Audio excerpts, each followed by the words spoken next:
Je m'appelle Colin Chabot et aussi Colin Christian Chabot. Et j'ai 63 ans. Et j'ai fait une carrière dans le domaine des arts, mais toute ma vie a été orientée vers les extraterrestres. Ils m'ont obsédé depuis les premiers souvenirs conscients, c'est à 13, 14, 15 ans, une obsession maladive envers les extraterrestres. Les séances que j'ai faites avec Pierre, qui ont été 5 séances d'au moins 1 heure chaque, et c'est résumé en 40 pages, il faut que je vous dise aussi que je ne veux pas faire de l'argent là-dedans. Tous mes textes, vous pouvez les avoir sur mon Facebook. Si vous allez sur Facebook, Colin Chabot, tout ce que j'ai écrit depuis les dernières années, on peut tous les avoir en PDF. Clic, ça s'ouvre. Et même lui, qui a été mis sur papier, il est sur mon Facebook. Je ne suis pas obligé de mettre ça je suis pas obligé de mettre mes textes sur Internet, mais comme je suis un artiste, c'est une déformation professionnelle de partager mes expériences. Les 5 séances avec Pierre m'ont fait découvrir une grande partie de moi que je me doutais, mais à ce point-là, autant de détails et de précision, j'étais vraiment étonné. Mes souvenirs d'enfance, c'est pas compliqué.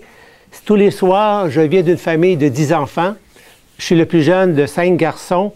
Je suis le premier à aller me coucher le soir et j'ai une peur panique d'aller me coucher, mais une peur viscérale. Je dois traverser un rideau qui sépare la moitié de l'escalier de la lumière à l'obscurité. Et à ce moment-là, c'est une crise. Je me garoche la lumière de la veilleuse, de la toilette que j'allume. Je vérifie que le grenier est bien barré. Et là, je m'en vais dans mon lit et je mets 5 couvertures sur moi. Puis je prends un petit rouleau de papier de toilette en carton et je respire par ça. Et je mets mes couvertures sous mon corps pour être sûr qu'il n'y a pas une main qui me touche. Ça, c'était mon enfance de 4 ans, 5 ans, 6 ans. Une peur, panique, aller me coucher. Pire que ça, je me réveille à 4 heures du matin et je me lève et je descends en bas et je déjeune, je fais mes devoirs, j'apprends mes leçons entre 4 heures et 6 heures du matin. Ma famille se réveille vers 7 heures. Donc, toutes les nuits, je vis dans la cuisine, tout seul, à partir de 4 heures le matin. Je vais vous raconter des faits de ma vie dont j'ai eu des éléments de preuve quand j'ai découvert l'Internet il y a 8 ans. Je n'avais pas l'Internet, j'ai l'Internet depuis 8 ans, et depuis ce que j'ai expérimenté avec Pierre, j'ai eu des confirmations d'événements que j'ai vécus, qui pour moi, dans la petite ville d'Ormonville, et avant ça, dans un tout petit village, j'étais tout seul. J'ai révélé sur Internet, pas sur Internet, dans les séances avec Pierre, que mon premier enlèvement officiel était à l'âge de 4 ans. Mais, étrangement, consciemment, je suis une personne, comme je vous ai dit, qui avait une peur panique d'aller me coucher. Et pourtant, sous hypnose, j'ai raconté que c'est pas un enlèvement. Il y a un petit bonhomme qui vient me chercher, puis il me dit qu'il veut jouer avec moi. Ben moi, j'aime ça jouer, c'est le fun de jouer. Enfin, je vais avec lui, puis on joue à des jeux. Puis il y a des grands êtres qui nous regardent, puis qui prennent des notes. Ben, moi, j'ai 4 ans, je dis j'aime ça jouer, mais eux autres, ils n'arrêtent pas de prendre des notes, puis ils me font faire des jeux pour essayer de prouver si je suis intelligent, si je suis vide d'esprit. Ben, je dis, moi, je veux bien jouer, mais je veux pas servir, je veux pas que d'autres me disent, hey, il va plus vite que ça. J'ai 4 ans, je raconte ce que j'ai vécu. Et quand je suis sous hypnose, je suis très surpris de voir qu'à aucun moment donné, j'ai peur. À ce moment-là, 4 ans, 5 ans, 8 ans, je n'ai pas peur. C'est des petits êtres qui viennent me chercher pour jouer. Ben, j'ai 4 ans, j'aime ça jouer. Mais à l'âge de 12 ans, comment expliquer? Donc j'ai vécu ça jusqu'à 12, 13, 14 ans. Mais rendu à 14 ans, j'étais quelqu'un qui était très mal dans sa peau. J'haïssais la planète Terre pour mourir. Je me dis, qu'est-ce que je fais ici? Je ne suis pas à bonne place. Je ne comprends pas les gens. Je ne comprends pas comment les gens s'expriment. Je me sentais vraiment, déjà à 14 ans, j'avais l'impression de ne pas être sur la bonne planète. Même que d'avoir été parachuté ici sans ma volonté. C'était mon obsession. Et à 14-15 ans, j'ai commencé à écrire. Pour me défouler, pour ne pas me déprimer, je me suis mis à écrire des textes, des poèmes. Tu lis ça, C'est pas un enfant de 15 ans qui peut écrire ça. C'est des notions sur l'art, sur la philosophie, c'est qu'est-ce que c'est de vivre 2000 ans. Qu'est-ce que j'ai découvert avec Pierre? Qu'à l'âge de 14 ans, 13-14 ans, ceux qui m'enlevaient depuis l'âge de 4 ans m'ont mis un implant. J'avais à peu près 13-14 ans, adolescent. Qu'est-ce qu'ils m'ont dit? Parce qu'ils ne me disent pas tout ce qu'ils veulent. Ils disent que je peux entendre. Alors, ils m'ont dit que c'était pour pas me perdre de vue. Parce que maintenant que j'avais 14 ans, sûrement que je quitterais la famille, que je voyagerais. Là, ils auraient plus de misère à me retracer. Fait qu'ils me disent qu'ils m'ont mis un implant pour ça. Mais moi, je suis intelligent. Alors, je me suis dit, parce que dans la séance d'hypnose, j'explique bien qu'ils m'ont rentré quelque chose dans le nez et que la chose qu'ils m'ont rentré dans le nez avait 10 pouces de long. Pierre demande, Colin, est-ce que tu as vécu quelque chose de traumatisant dans ta vie? Ah, ben j'ai dit oui. Ils m'ont rentré quelque chose dans le nez avec une espèce de broche de 10 pouces de long. Moi, je leur dis, écoutez, c'est pas vide là, derrière ce nez-là. Là. Il y a des yeux puis il y a un cerveau. Rentrez-moi pas n'importe quoi dans le nez de 10 pouces de long. Et à ce moment-là, j'ai compris que l'implant qu'ils rentraient en moi n'était pas dans le nez, mais à la base du cerveau. Je vous explique ça à mesure que je vis des expériences. Mais je l'ai compris que récemment, pourquoi que j'étais capable de communiquer avec eux autres. Parce que l'implant qu'ils mettent près d'un cerveau, ce n'est pas juste pour retracer quelqu'un. Si c'était juste pour me retracer, il aurait pu me mettre dans la main ou dans le pied. Et c'est là que j'ai compris que, j'ai vu ça sur Internet, des implants qui sont placés directement à la base du cerveau, près de la glande pinéale ou pituitaire. C'est un traceur et c'est aussi un contact permanent avec la personne. Donc, ils peuvent communiquer, recevoir de l'information et possiblement, ça c'est mon hypothèse, aussi diriger la personne. Comme Pierre disait, pouvoir diriger la personne vers un endroit spécifique, mais ça, c'est une hypothèse. Alors, à 15-16 ans, je me suis mis à écrire toutes sortes de choses. Puis là, je recevais des messages, des notions sur l'univers. Ah bon, qu'est-ce que Dieu? Ah, Dieu est le tout conscient en nous. Ah bon, Dieu est le tout conscient en nous. Ah, c'est vrai, c'est clair, précis, simple. Et ça l'a continué jusqu'à l'âge de 20 ans. Et comme j'étais peintre, je faisais des expositions, et pendant les expositions, j'imprimais. J'imprimais des textes. Toutes sortes de textes. Qu'est-ce que c'est être un extraterrestre? Notion du futur, les élus, monde du futur, le chaos, le retour des anges. Ah bon, c'est ce que j'écrivais à 20 ans. Des textes qui touchaient tout le domaine cosmologique. Mais à 20 ans, j'étais très mal dans ma peau, qui fait que, comment expliquer? À l'âge de 20 ans, j'avais mon premier appartement. Et tous les soirs, quand je me couchais dans mon lit, j'étais pris d'une angoisse. Je disais, venez me chercher. Je ne veux pas rester ici. Sortez-moi d'ici. Et j'étais assez fort pour me concentrer sur un point dans l'univers. Et là, je disais, SOS, venez me chercher, sortez-moi d'ici. Je rentrais dans des états, on peut dire, vraiment, là, j'étais vraiment mal dans ma peau.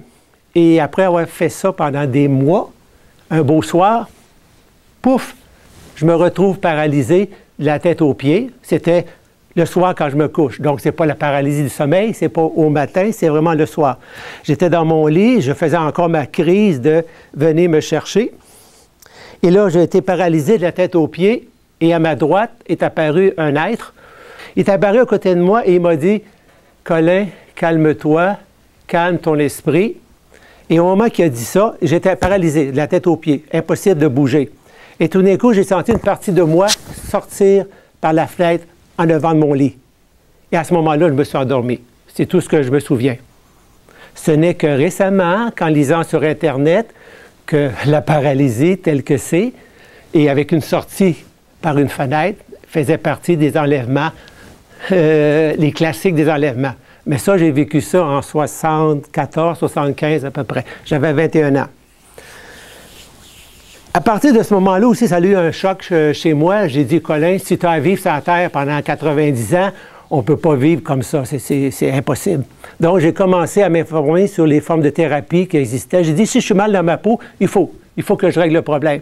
Il faut que j'accepte d'être dans un corps physique et de vivre une vie comme tout le monde.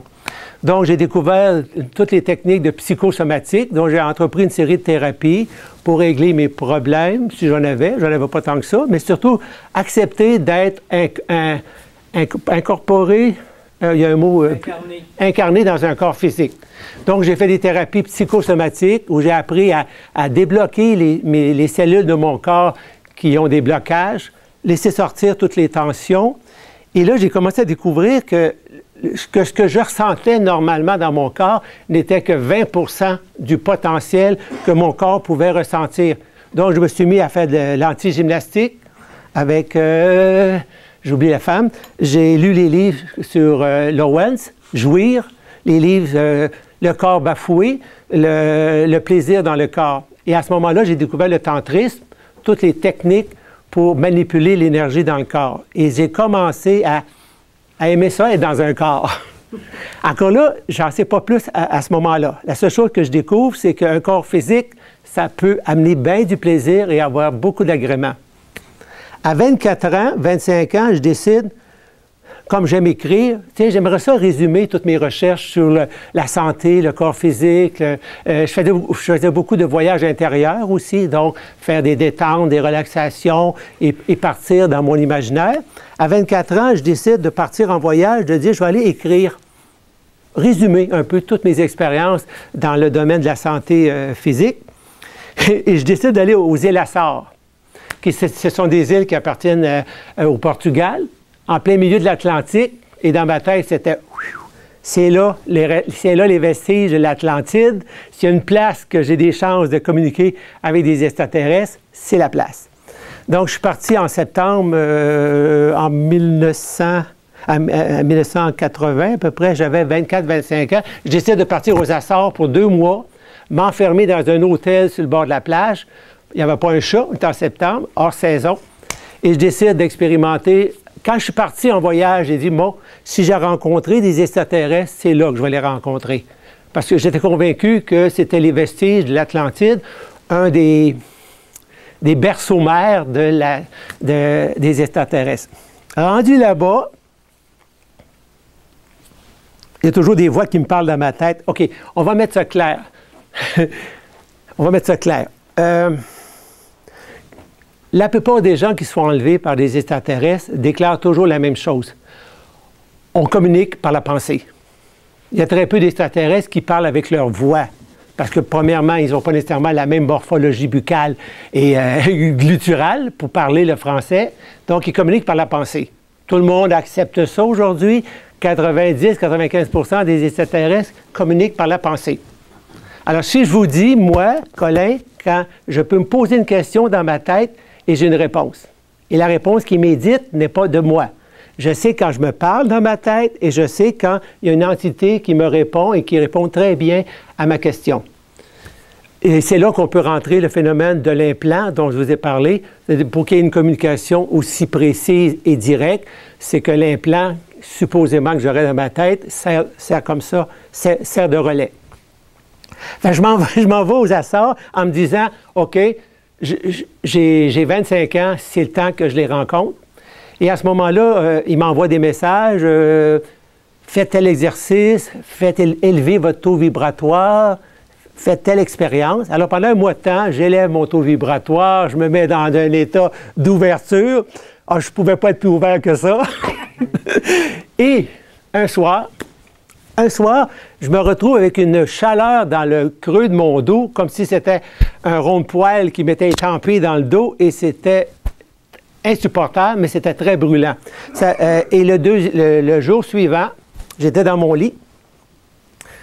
Il faut placer le contexte. Hein? Je connais pas, moi, les extraterrestres, là, et tout d'un coup, il apparaît 6 êtres. 3 êtres de chaque côté de moi. Encore là, je n'ai jamais vu des êtres concrets, c'est toujours en semi-transparence. Donc, et c'était 6 moines. Bon, je ne connais pas ça, je suis naïf. Je dis pas. Peut-être que dans une vie antérieure, j'étais un moine, puis c'est des chums de l'époque qui viennent faire un petit tour. Mais il faut dire aussi qu'à ce moment-là, quand j'avais fait plusieurs thérapies sur mon enfance, j'avais commencé aussi à m'intéresser à qui j'ai été dans d'autres vies. Parce que quand tu règles tes problèmes de ta vie actuelle, un moment donné, tu dis « Oui, mais j'ai tel problème, puis il me semble que je n'ai pas trouvé la source. » Et tout d'un coup, tu la découvres en cherchant dans d'autres vies. Donc, j'avais commencé à explorer d'autres vies antérieures. Alors, quand j'ai vu apparaître 6 moines, 3 de chaque côté de mon lit, j'ai dit « Bon, c'est ça, c'est des chums d'une autre vie où j'étais moine. » Et là, ils me disent qu'ils viennent chercher une partie de moi. Ils l'amènent ailleurs, ils vont la booster, ils vont lui transmettre quelque chose, puis après ça, ils vont me ramener ça. Bon, ben j'ai dit, OK, faites ce que vous voulez. Comment dire? Quand on rentre dans cet univers-là, à quel moment donné on frise l'absurde ou l'irréel ou le fantastique? Comme je disais souvent à l'époque, grâce aux thérapies psychosomatiques, j'ai appris à être groundé dans mon corps. Donc, quand je ressens une émotion dans mon corps, je ne me pose pas la question si c'est vrai ou c'est pas vrai. Mon corps réagit, mon corps ressent des sensations, donc c'est vrai. Quand le cerveau provoque de l'imaginaire, en général, c'est pour insensibiliser le corps.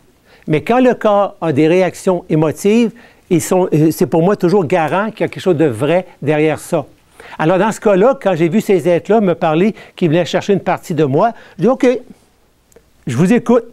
Je suis prêt à faire n'importe quoi pour vous rencontrer. » Alors, ça a duré pendant 3 jours. Pendant 3 jours, ils m'ont enlevé une partie de moi. Et pendant ces 3 jours-là, je vous le dis, j'avais l'air d'un débile mental. Parce qu'ils ont enlevé une partie de moi qui fait que j'étais plus capable de fonctionner, sauf manger, dormir, puis aller aux toilettes, c'est tout. Et 3 jours plus tard, ils sont réapparus et ils m'ont ramené une partie de moi qui, là, ils ont dit, on va la réintégrer dans ton cerveau. Oh boy!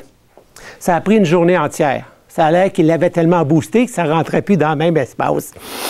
Là, je m'amuse à faire un peu d'humour là-dedans. Alors, ils me l'ont réintégré en moi et là, ça fait un choc. Quand ils ont réintégré cette partie-là en moi, là, j'ai vu ma vie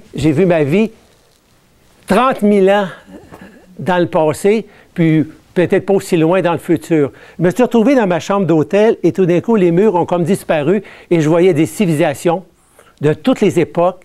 Je voyais des vies que j'ai vécues où je me battais pour telle chose. J'ai vu des univers de d'autres planètes, d'autres mondes. Puis comme je suis un artiste, je me suis mis à dessiner des villes, des maisons, toutes sortes de choses appartenant à d'autres civilisations. Et ça a duré pendant une semaine de temps. J'étais vraiment, c'est comme si je voyais l'être que j'étais depuis les débuts jusqu'à je ne sais pas où. Mais quand je suis revenu de voyage, OK, là, je vais vous dire une chose. Parce que je vous donne toujours un exemple véridique de ce que j'ai appris. L'année passée, j'ai découvert le docteur Malanga sur Internet qui a beaucoup hypnotisé des gens et qui a découvert que beaucoup de ces gens-là avaient dans leur cerveau une entité extraterrestre. La question de tantôt du walk-in, le walk-in veut dire qui marche à l'intérieur. C'est des gens qui sont convaincus qu'à un moment donné dans leur vie, ils permettent à une entité extraterrestre de les intégrer et eux se mettent de côté. Même certains quittent le corps et le laissent à une entité extraterrestre. Malanga, lui, ne voit pas ce côté-là. Il voit le côté parasitaire. Un extraterrestre qui ne peut pas survivre par lui-même, on l'implante dans une personne pour qu'elle puisse continuer. Je vais essayer de faire plus court que ça. Nous, en tant qu'êtres humains, on peut se prolonger d'une vie à l'autre, qu'on appelle la réincarnation, parce qu'on a assez de corps et assez de niveaux de fréquence pour se prolonger en tant qu'individu. Tandis que beaucoup de races extraterrestres très évoluées ont une survie animale, c'est-à-dire une survie collective. Quand un individu meurt, son bagage d'expérience s'en retourne à l'esprit collectif de la race. Donc, plusieurs extraterrestres s'intéressent à nous pour cette faculté de pouvoir se prolonger individuellement. Et certains extraterrestres, pour se prolonger individuellement, parce qu'ils ne peuvent pas le faire par eux-mêmes, ils s'implantent dans un cerveau. À ce moment-là, quand j'étais aux Açores, je ne connaissais pas ça du tout. Et sous hypnose, avec Pierre, c'est ça qui est apparu. Il y a une entité extraterrestre qui a plus de 400 000 ans, qui est incarné sur la Terre et qui, pour survivre, est introduit par une technologie très précise dans le cerveau de personnes. De toute façon, on utilise quoi? 5 10 je dirais 2 de notre cerveau. Alors, c'est correct qu'on ait aussi des colocataires. Mais je vais vous dire une chose, sous hypnose avec Pierre, j'ai dit quelque chose d'assez important. J'ai dit, en général, quand les extraterrestres intègrent un extraterrestre dans le cerveau d'un humain, c'est toujours souvent à son insu, sans qu'il le sache. Et ça peut être bien correct pour que l'être humain puisse vivre sans avoir cette obsession. Moi, quand j'étais adolescent, puis qu'ils m'ont parlé qu'ils étaient pour faire ça avec moi, toujours sous hypnose, j'ai dit, écoutez, je veux bien avoir un colocataire ici, là, mais qui ne paye pas de loyer, non merci. C'est-à-dire, si vous mettez une entité en moi, je veux que ça me profite à moi aussi. Donc, je veux qu'il y ait des connexions d'établies pour que son bagage d'expérience de tant de milliers de vies me sert aussi à moi, pour que moi aussi j'évolue. Et c'est pour ça qu'aux Açores, et c'est bien aux Açores qu'ils l'ont intégré en moi, la fameuse partie qu'ils ont enlevée, qu'ils ont ramenée, c'était vraiment ça. Et c'est pour ça que j'ai eu des visions, toute une série de visions de d'autres vies, de d'autres mondes, de d'autres planètes, c'est que j'avais accès à la mémoire de cette entité-là. Puis en général, cette mémoire-là, il n'y a pas de connexion entre les deux. Mais c'est moi, je vais dire quelque chose de plus dur que ça, c'est, je les ai menacés. J'aurais dit, écoutez, vous allez mettre des connexions, sinon, moi, je mets des bâtons des roues pour que votre patate, votre insertion en moi ne fonctionne pas. Parce que beaucoup d'extraterrestres ne sont pas intéressés nécessairement à tout communiquer, c'est-à-dire, ils nous considèrent comme des enfants, entre guillemets, et ils nous donnent la matière, l'information qu'au compte-gouttes, en rapport à ce qu'on est capable d'absorber. C'est pas une méchanceté, mais c'est comme ça. Alors, quand je suis revenu des Açores, j'étais bien boosté, pas mal. Et là, j'ai dit, j'aimerais continuer dans cette expérience-là. Et à ce moment-là, j'ai rencontré un hypnologue, un hypnothérapeute, pour pouvoir faire des recherches dans mes vies antérieures. J'étais intéressé à aller explorer. Parce qu'à ce moment-là, OK, j'essaie de résumer 55 ans en une heure.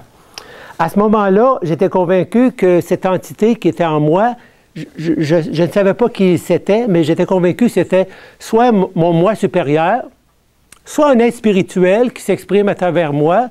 C'était pas très clair. Mais ce qui était clair, c'était une entité qui était sur la Terre depuis à peu près 25-30 000 ans. Donc, j'ai rencontré un hypnologue qui m'a fait régresser. C'est la cassette de 1980, cette cassette-là. Il m'a mis sous hypnose et il m'a ramené à... Il dit, tu remontes à ta première vie sur la Terre. À quelle époque tu es? Il n'y a pas d'époque. Comment tu t'appelles? Je m'appelle Naja. D'où tu viens? Je suis dans un vaisseau, je suis avec un équipage et je m'en viens faire évoluer les primitifs sur la Terre. Où tu vas t'installer, un endroit qui s'appelle Atalas, variante d'Atlantide. J'ai déclaré ça sur cette cassette-là et je dis, ça fait 35 000 ans de ça. Alors, je reviens, moi, à l'état normal. Je dis, OK, d'accord. OK, donc, c'est pas mon moi supérieur, c'est pas un être spirituel. C'est quoi, c'est ça? C'est un extraterrestre qui est sur la Terre depuis 35 000 ans. Et à partir de ça, comment expliquer? Et grâce à la cassette que j'avais, j'ai appris à me mettre moi-même en état d'auto-hypnose. Parce qu'avec une cassette où il y a l'enregistrement de la partie où il me met en hypnose, j'ai appris à me mettre moi-même en état d'hypnose. Donc, en écoutant la cassette, je l'éteins, et là, je suis en état second, et j'ai commencé un dialogue avec cette entité-là. D'où tu viens, qui tu es, pourquoi tu es en moi, c'est quoi notre rapport. Mais il me donnait de l'information qu'au compte-gouttes, juste ce que je pouvais comprendre. Et je l'accepte. Et à 30 ans, vers 30-35 ans, j'ai dit, bon, je remets ma carrière de peintre en premier plan. Je mets tout ça de côté parce qu'il faut digérer. Hein? Quand on vit des expériences comme ça, il faut toujours un temps de digestion parce que sinon, c'est trop dur comment expliquer. Je pense qu'il y a beaucoup de gens qui perdent le pied là-dedans s'ils ne se donnent pas le temps de digérer, d'absorber et de vivre comme tout le monde. Donc, j'ai pris 15 ans à faire une carrière de peintre, à faire des expositions. Je suis quelqu'un qui m'implique, donc organiser des expositions. J'ai été président d'organismes qui se consacrent à la peinture, ici au Québec, vice-président. Donc, très, très impliqué dans le milieu. Et à 50 ans, j'ai dit, ouais, Colin, Ouais, on va à nouveau s'intéresser à ce domaine-là. Il faut dire que pendant toutes ces années, je pratiquais le tantrisme, c'est-à-dire manipuler les énergies dans le corps et d'en venir à pouvoir faire ce qu'on veut avec. J'ai un problème de santé quelque part, je dirige l'énergie à la bonne place, je guéris. Donc, depuis des années, j'ai plus de problème de santé parce que je sais très bien comment organiser mon énergie en moi. Mais à 50 ans, j'ai commencé à m'intéresser au channeling. Alors, j'entends parler des gens qui étaient un canal, puis qui avaient des voix qui leur parlaient, puis qui transmettaient des messages. J'ai dit, oh, oui, oui, oui, oui. Alors, je suis allé voir des channelings, je suis allé voir des conférences, j'ai lu des livres, j'ai lu à peu près tout ce qui existait dans le domaine. Je les ai tous lus. Puis à un moment donné, un soir, je vais voir un canalisateur. Puis j'ai dit, tiens, je vais le faire venir chez moi. Il donnait des consultations privées. Fait qu'il vient chez moi, il me donne une consultation privée, puis j'ai dit, écoutez, j'aimerais ça faire la même job que vous autres. Je suis sûr que si je me mets en état d'hypnose, puis que je laisse l'entité s'exprimer, elle a bien des choses à dire. Alors le gars, il m'a dit, oui, tu seras capable de faire du channeling devant le public, mais avant ça, écris donc ce que l'entité a envie d'exprimer. Pas de problème. Alors, des fois, je trouve ça un peu comique. Alors, j'ai dit OK. Fait que je suis allé me chercher des cahiers pour écrire, des crayons, des stylos, allume 2-3 chandelles, fait venir 2-3 anges protecteurs, un ange dans chaque coin pour être sûr que la place est clean. Et j'ai pris un crayon et j'ai dit à l'entité, dis-moi ce que tu as à dire. OK. Elle s'est mise à écrire. 3 jours de temps, j'ai écrit 100 pages. Et voilà, j'avais écrit un livre qui s'appelle « À l'origine de tout », qui s'est écrit en 3 jours. 100 pages de notions cosmogoniques sur l'univers, sur c'est quoi la réincarnation, la survie après la mort, c'est quoi Dieu, comment fonctionne l'univers, les extraterrestres, qui ils sont, d'où ils viennent. 100 pages, un vrai fou. Un vrai fou. Et là, j'ai passé un été complet à mettre ça au propre et en faire un livre. Et c'est ça. Et que vous pouvez avoir sur Internet, sur mon Facebook, gratuitement. Moi, pourquoi je dis ça? Il faut que je vous dise une chose. OK. Dans ma tête, je suis convaincu que c'est ma dernière vie sur la Terre. Et on m'a laissé entendre que si tu veux quitter la Terre, la première chose que tu dois faire, tu dois te délester. Comme une montgolfière, si tu veux t'élever, tu dois te délester. Donc, il faut que tu transmettes quelque chose aux autres pour acheter ton billet de départ. Et pour moi, d'écrire des textes et de les mettre gratuitement sur Internet, c'est ma façon de dire « je délaisse des choses que je sais pour me permettre après ça de partir en paix ». Et à ce moment-là, j'ai écrit ce livre-là, je l'ai envoyé à plusieurs maisons d'édition. Les éditions Ariane m'ont approché, intéressé à le publier. J'étais content. Mais Ariane m'a demandé, ils m'ont dit « veux-tu en écrire plus sur cette entité-là » Le livre que j'ai écrit, c'est 160 pages. 20 pages que c'est moi qui explique mon histoire jusqu'à cette entité-là. Et les 140 autres pages, c'est cette entité-là qui raconte toute son histoire. Alors, le directeur de Ariane, il me dit, Colin, veux-tu demander à cette entité-là d'en dire plus sur ce qu'elle est? Bon, OK, pas de problème. Combien de pages que tu veux? Tu veux 20 pages? Donne-moi une demi-heure. Non. Donne-moi 2 jours, puis je vais te l'écrire. Alors, j'écris, et quand il a lu la nouvelle version, il dit « Oh, là, c'est un extraterrestre. » Ben, j'ai dit « Oui. » Ben, OK, d'accord. Moi, je voyais plutôt un être spirituel. Ben, j'ai dit « Non, c'est un être... » Alors, il a arrêté. Donc, l'impression n'a pas été faite à cause de ça. Il trouvait que ça avait pris une tournure. Lui, il était plus versé vers le spirituel, puis le livre prenait une tangente plus extraterrestre. Ça m'a déçu beaucoup, mais quelques années après, 2 ans après, j'ai décidé de le mettre sur Internet gratuitement et j'ai commencé à écrire d'autres textes. Mais là, sur Internet, j'ai découvert que ma paralysie de mes 20 ans faisait partie des phénomènes habituels, des enlèvements. Je découvre que les moines en cagoule, c'était pas une communauté de mon passé, c'était supposément des reptiliens qui n'aimaient pas qu'on leur voie le visage parce qu'ils sont pas très jolis. Ils viennent 6 en plus. J'apprends que dans les enlèvements avec les moines, ils sont toujours 6. Ah bon, ils sont 6. OK, c'est le fun. Et là, je découvre que une des marques qu'on voit, c'est une brûlure de cigarette qui est sur le mollet gauche, en avant, c'est rond. C'est une brûlure de cigarette. J'ai dit, mon Dieu, je ne fume même pas. J'ai jamais fumé de ma vie. Ah, j'ai dit, c'est étrange tout ça, on apprend des choses. Et c'est vraiment l'Internet qui a commencé à me donner des... Mais Colin, bon, t'es pas fou, là, mais Colin, ce que tu as vécu, c'était même pas original. T'es même pas original. T'as même pas trouvé des formules spéciales. C'est des choses qui ont déjà été vécues par d'autres. Et j'ai commencé donc à diffuser des textes. Et pour moi, c'est très simple. Je pose une question et je reçois une réponse. Ce qui est arrivé, c'est que j'ai commencé à publier des textes. Et j'aime ça écrire, j'adore écrire, mais c'est pas obligatoire.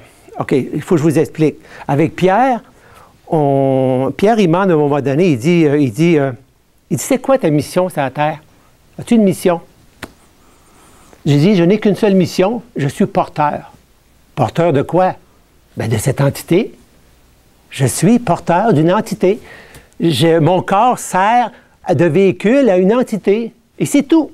Et il ne me demande rien. Puis là, j'ai dit sous hypnose, si j'ai envie d'écrire des textes, si j'ai envie de diffuser, c'est moi qui décide de le faire.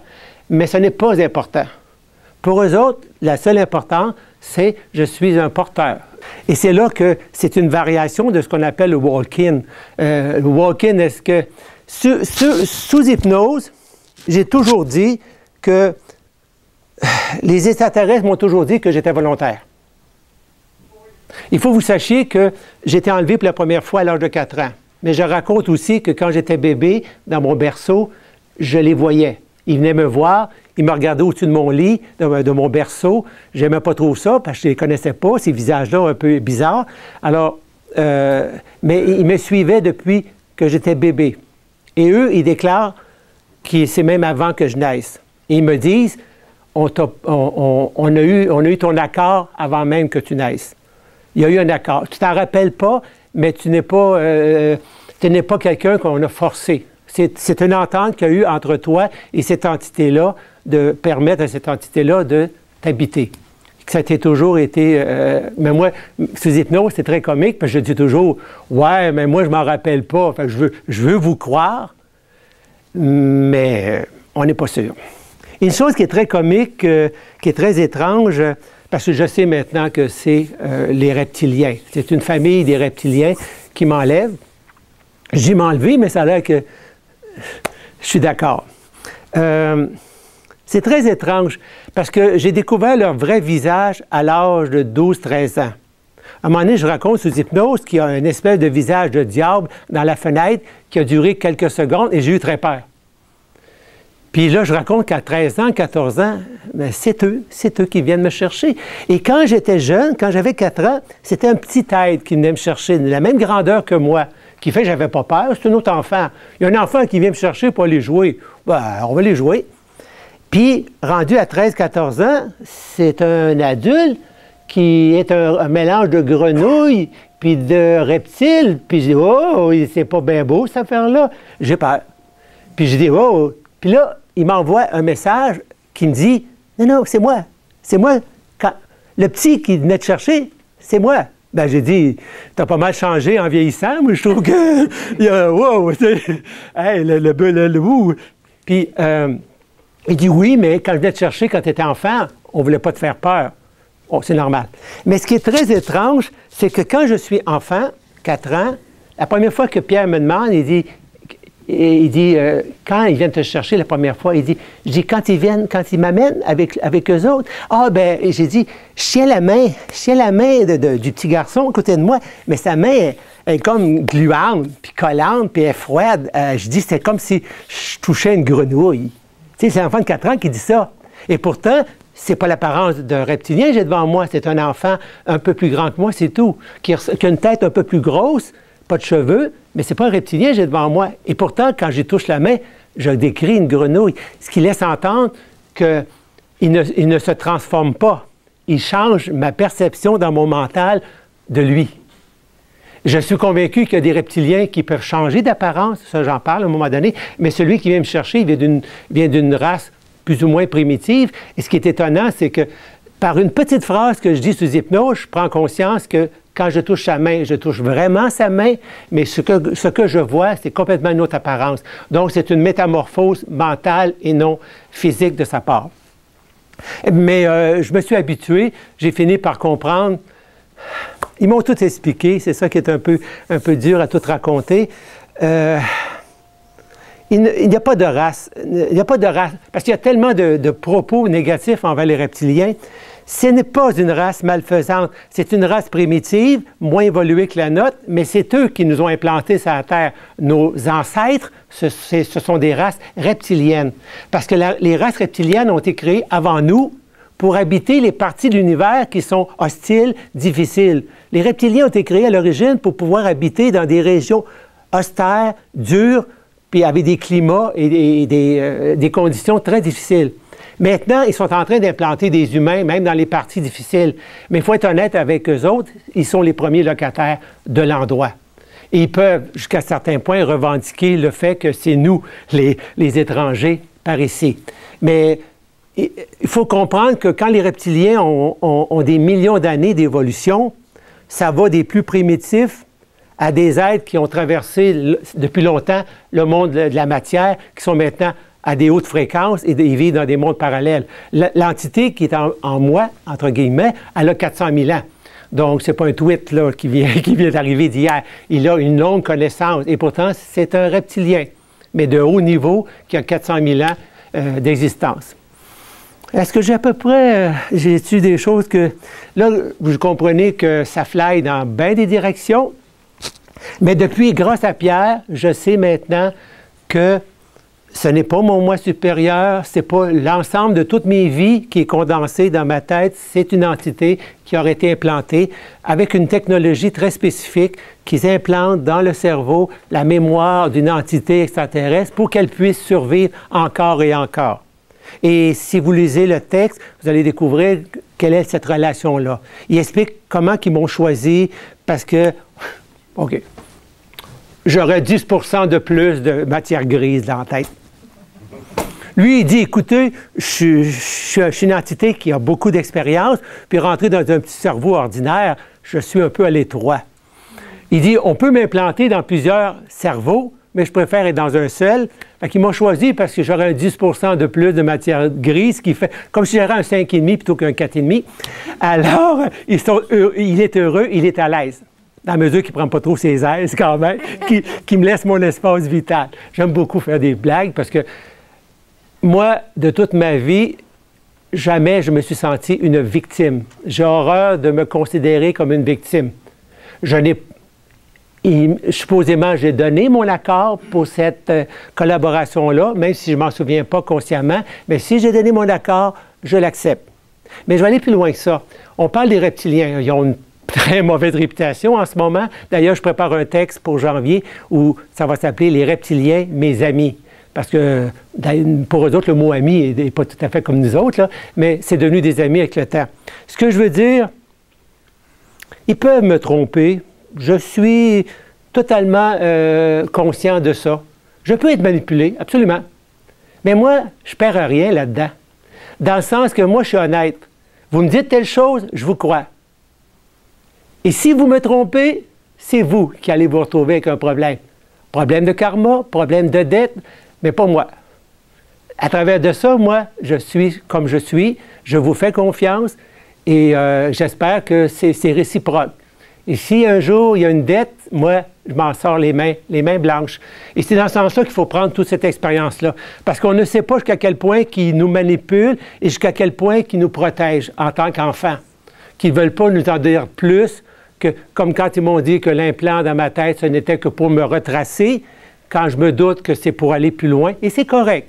Dans un certain sens, ils nous considèrent un peu comme des enfants et ils nous protègent.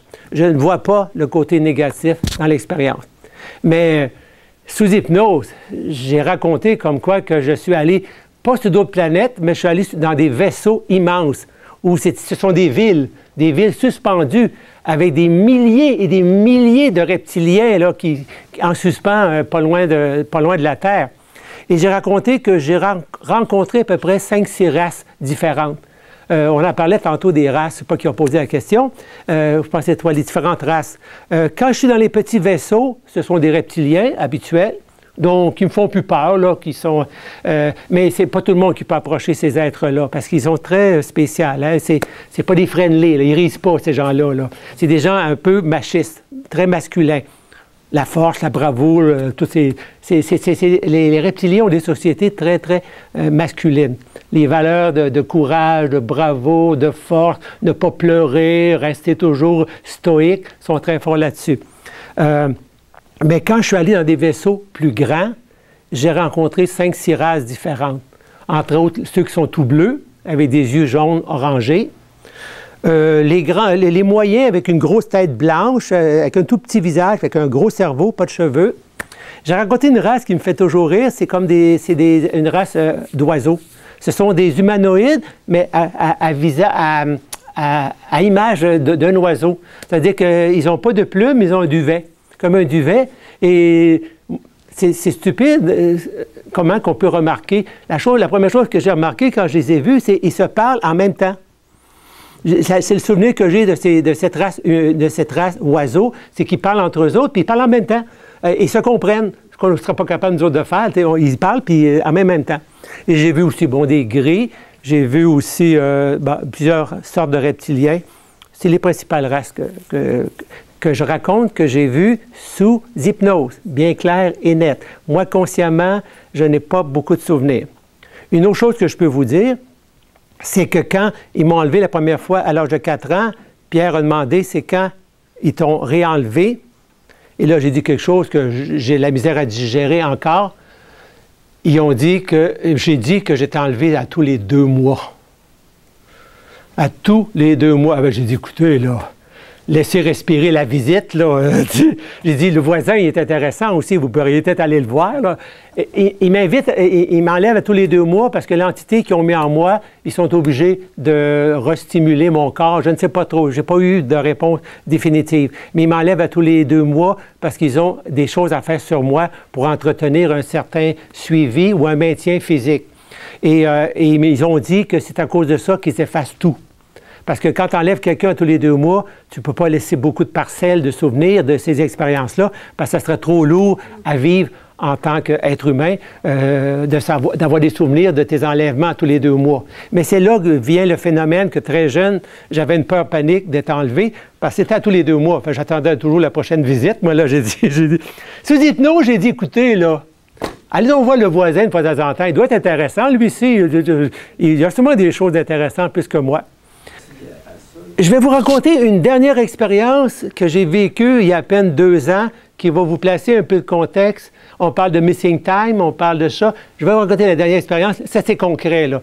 Au cas que...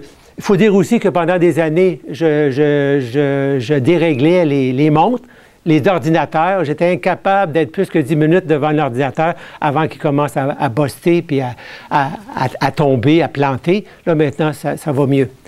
Je vais vous raconter une expérience qui est dans le livre, mais que je vais vous raconter parce que la plupart ne l'avaient pas lu.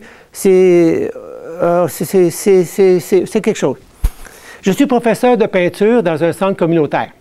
À la fin du mois d'avril, on fait une exposition de tous les élèves. J'ai à peu près 50 élèves.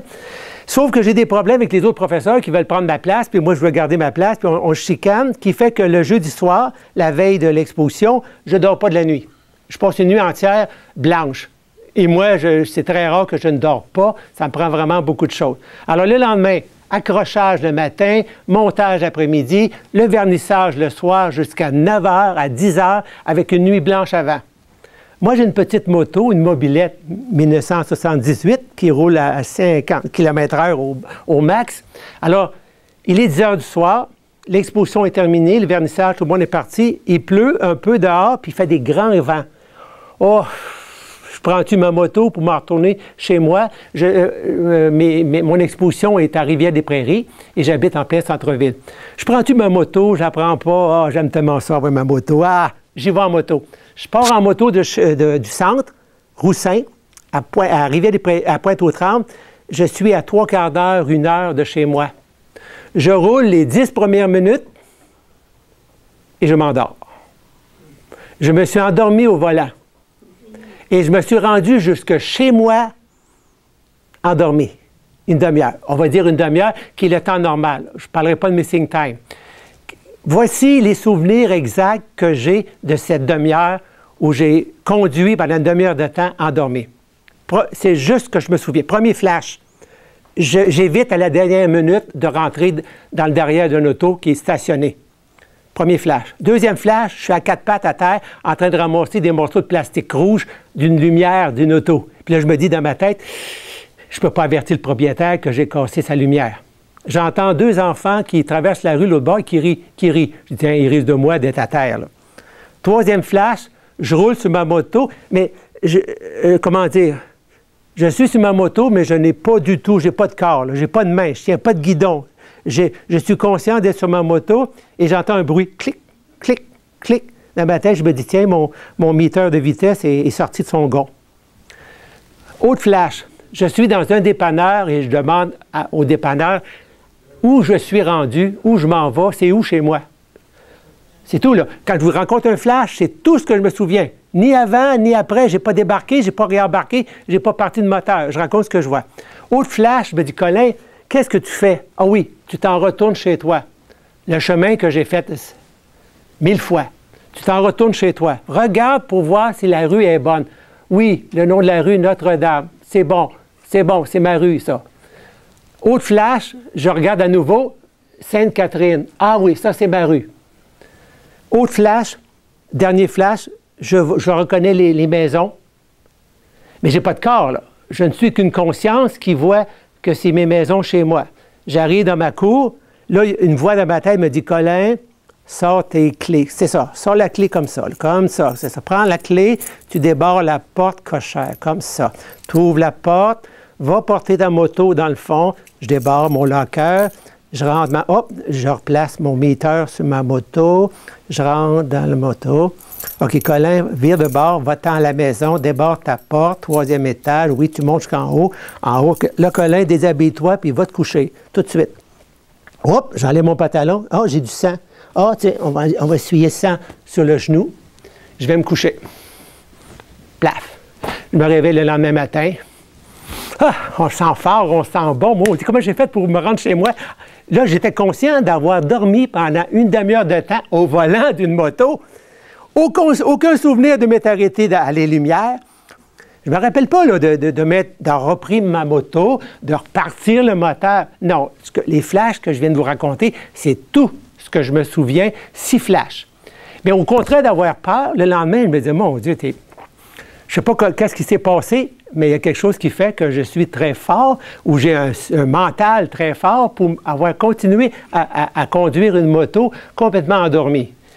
Mais sous hypnose, grâce à Pierre, qui fait sortir les verres du nez, j'ai parlé que ça avait duré 4 heures, puis qu'il m'avait enlevé, puis qu'il m'avait passé un de ses sermons.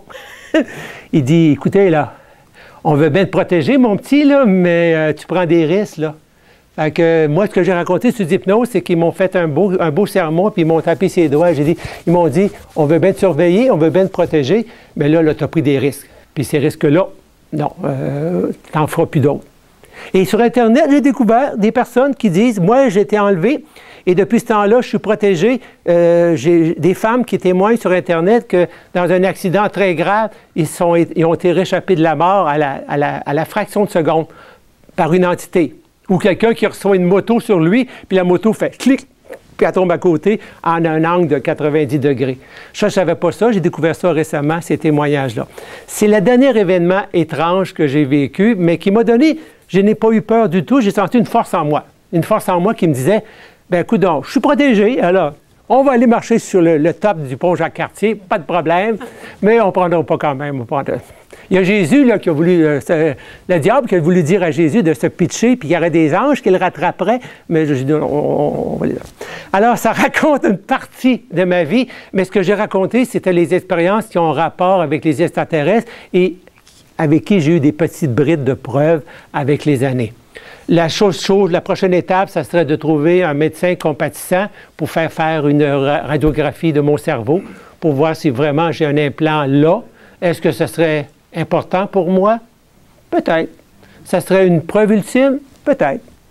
Mais la preuve ultime pour moi, c'est que je reçois des textes qui sont intelligents, qui me font évoluer, qui me font voir une vision du monde complètement différente. Depuis que je suis jeune, je suis quelqu'un qui... C'est ça, c'est grâce aux extraterrestres.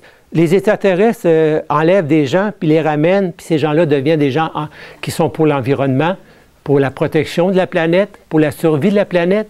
Alors, si on parle d'extraterrestres négatifs, moi, je trouve qu'ils sont très positifs. Depuis que je suis avec eux autres, je suis incapable de tuer une mouche, je suis incapable de blesser quoi que ce soit. Je me promène dans la nature, je ne marche que sur l'herbe, j'évite d'écraser une fougère, une fleur, une coccinelle. Je suis incapable de tuer la moindre bébite.